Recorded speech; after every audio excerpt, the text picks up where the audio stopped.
Olá a todos, meu nome é Ronaldo Gismondi, eu sou editor-chefe médico do portal AFIA e do Whitebook. Bem-vindos a mais uma edição do Check-up semanal com as novidades da medicina que você precisa saber para começar a semana atualizado. Estamos num novo formato e as principais notícias estão agrupadas por especialidade ou área de interesse. E no programa de hoje, a gente vai falar sobre cirurgia. Primeira notícia: será que a perda sanguínea do intraoperatório prevê o risco de recidiva de um câncer de cólon? Um estudo sobre anastomose primária versus com estoma, cirurgia de Hartmann, nas cirurgias de urgência do cólon esquerdo. Uma comparação da colicistectomia laparoscópica versus robótica. Hematoma pós-tiroidectomia. Quais são os fatores associados? E a diretriz para o manejo do câncer gástrico com metástase peritoneal. Na primeira notícia, será que a perda sanguínea intraoperatória prevê a recidiva em quem tem câncer de cólon? O texto é de nosso editor de cirurgia, Felipe Victor. Sabemos de estudos anteriores que uma perda elevada de sangue na cirurgia está associado com menos sobrevida e menos tempo livre de doença. E uma hipótese é que isso poderia disseminar células tumorais e aumentar o risco de recorrência. Um estudo japonês retrospectivo, portanto observacional, mas multicêntrico, com 15 instituições, buscou trazer luz a essa situação. Foram 3.200 pacientes em 5 anos de follow-up. A idade média é de 71 anos, bem elevada. Metade homem, metade mulher. Um terço operado no estágio 1, um terço operado no estágio 2 e um terço operado no estágio 3. Eles observaram que a recorrência, local ou à distância, ocorreu em 14,3% dos pacientes. E olha a diferença. A sobrevida foi de 91% em 5 anos no grupo sem recorrência, mas de apenas 51% a 54% no grupo com recorrência, local ou sistêmica. Quais foram os preditores dessa recorrência na análise multivariada? Alguns conhecidos. Estadiamento, quanto mais avançado, pior. A diferenciação do tumor, quanto menos diferenciado, pior. Tumores no reto foram piores que em outras localizações. A ausência de uma quimioterapia adjuvante. O score de complicação cirúrgica chamada Clavien-Dindo, maior ou igual a 3. E, principalmente, a perda sanguínea do intraoperatório no grupo com recidiva foi em torno de 350 ml e no grupo sem recidiva foi em torno de 50 ml, uma diferença estatisticamente significativa. Próxima notícia: anastomose primária sem estomia numa cirurgia de urgência do cólon esquerdo. Um texto de nosso cirurgião, Jarder Rico. A gente sabe que 23% dos doentes com câncer de cólon chegam numa emergência cirúrgica, normalmente obstrutiva, e vão para a sala de urgência. A mesma coisa pode acontecer nas diverticulites complicadas, como, por exemplo, os casos perfurados. Esses doentes, eles estão inflamados, infectados, e a chance de complicação no pós-operatório é enorme, sendo uma das principais a fístula anastomótica, cuja mortalidade pode chegar a 20%. Existem algumas técnicas para reduzir o risco de fístula. Um deles é a colostomia a Hartmann. O outro é fazer uma ileostomia de proteção. Mas essas técnicas também têm suas próprias complicações. E esse estudo é um debate enorme entre os cirurgiões. Jader traz para a gente uma revisão sistemática. 8 estudos. Mas atenção, um deles, um estudo japonês de 2018, era muito maior que os outros todos somados juntos e certamente influencia no resultado. Dá um total ali de 2.800 a 2.900 participantes. Dos 8 estudos, 4 foram câncer, 2 diverticulite e 2 mistos, qualquer tipo de paciente. Quando você olha os grupos como um todo, a anastomose primária foi associada a um risco 5 vezes maior de fístula do que o doente que fez algum tipo de ostomia, seja colostomia terminal, seja ileostomia de proteção.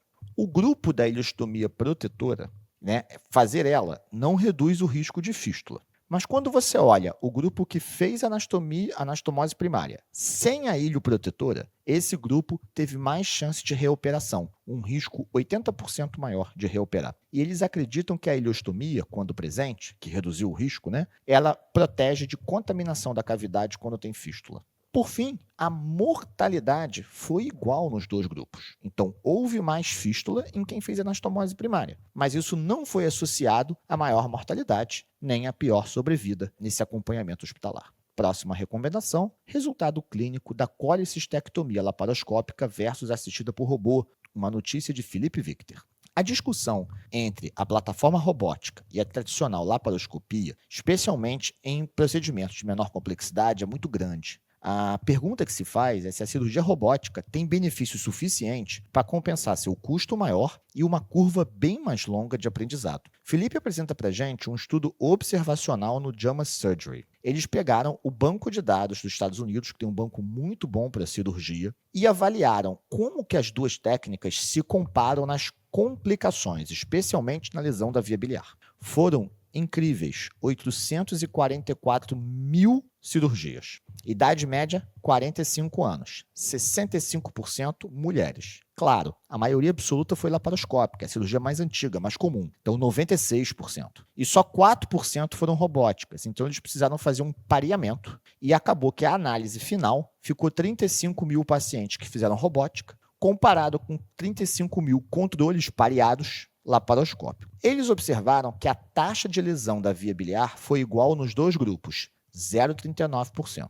O grupo robô também saiu com mais chance de ter um dreno. 0,63% dos doentes saiu com dreno, enquanto que só 0,48% na laparoscopia. Ainda assim, duas complicações bem pequenas, né? Então, tanto lesão do ducto biliar quanto sair com dreno de sala, menos de 1% dos doentes. O tempo de internação foi maior no grupo do robô, 3 dias em média versus 2 dias na laparoscopia. A infecção de ferida operatória, por outro lado, foi menor no grupo robótica, 0,04%, enquanto que no grupo da laparoscopia, 0,09%. Mas aqui é mais um exemplo em que há diferença estatística, mas a gente está falando de um risco muito pequeno. O que chamou atenção é que quando se olham as complicações clínicas gerais, como lesão miocárdica, pneumonia e sangramento, a taxa do robô foi maior, 8,3% versus 5,5% no grupo laparoscópico. Então, na colecistectomia, a gente ainda não tem evidências de que os resultados robóticos nesse grupo sejam melhor, mas certamente é uma cirurgia que depende muito da curva de aprendizado do cirurgião. Próxima notícia: alta precoce e hematoma pós-tireoidectomia. Fatores associados, um texto de Gustavo Manta, cirurgião de cabeça e pescoço. A gente sabe que a tireoidectomia é uma cirurgia muito comum e o hematoma é uma das complicações mais temidas pelo risco de comprometimento da via aérea. A incidência varia de 0,7% a 5%. Alguns fatores de risco para o hematoma são muito conhecidos: sexo masculino, idade avançada, o paciente ser hipertenso, ele ter Graves, ele está tomando anticoagulante ou antiplaquetário, já ter uma cirurgia prévia, já ter feito linfadenectomia cervical, se o cirurgião não tem muito volume cirúrgico, e quando você faz a cirurgia de tireoidectomia total em comparação com a subtotal. Gustavo apresenta para a gente um estudo retrospectivo de caso controle. Esse centro fez 5.500 cirurgias da tireoide.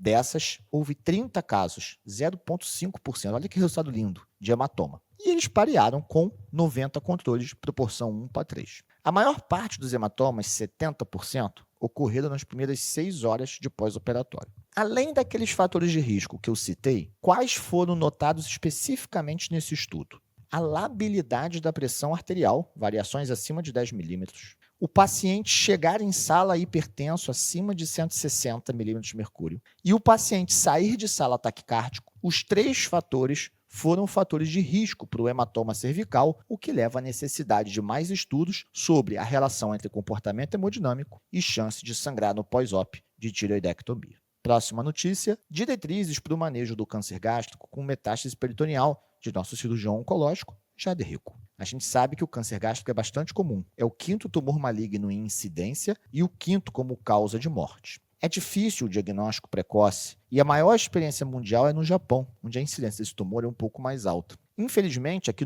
na região ocidental do planeta, a maioria dos casos é diagnosticado em estágio avançado. Por exemplo, nos Estados Unidos, 2/3 dos diagnósticos ocorrem nos estágios 3 e 4.